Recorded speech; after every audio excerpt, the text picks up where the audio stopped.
Hindi sila naligtas dahil mabait sila. Hindi rin dahil part sila ng Israel. Sa Passover, dugo ang pagitan ng buhay at kamatayan. Yan ang aming devotion kanina sa Magkape. Nasa Deuteronomy chapter 16 na po kami.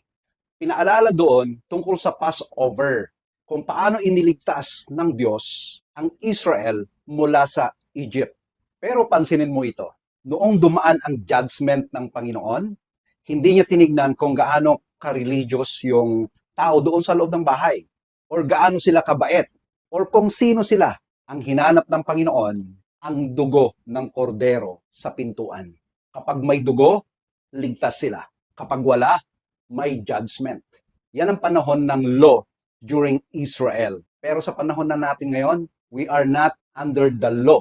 Paulit-ulit na sinasabi ni Apostle Paul ito. So paano naman tayo maligtas? Listen to this. Sa 1 Corinthians chapter 5 verse 7, basahin ko po sa inyo.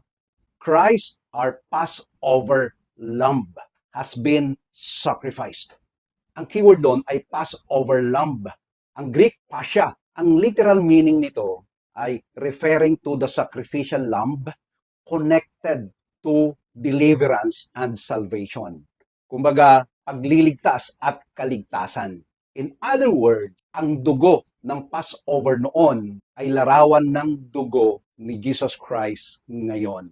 Sabi ng Bible, Romans 10:9, Ephesians chapter 1 verse 13-14, Ephesians chapter 2 verse 8-9, and a lot more verses na kung wala kang pananampalataya kay Jesus Christ, hindi ka maliligtas. Hindi religion ang nagliligtas sa'yo. Hindi pagiging mabait ako. Hindi po ganon. Hindi pagiging church goer. Ang magliligtas sa'yo or nagligtas sa'yo ay ang biyaya ng atin pong Panginoon sa pamagitan ni Jesus Christ. Mahal ka ng Diyos, kaya nagbigay siya ng kordero para sa'yo.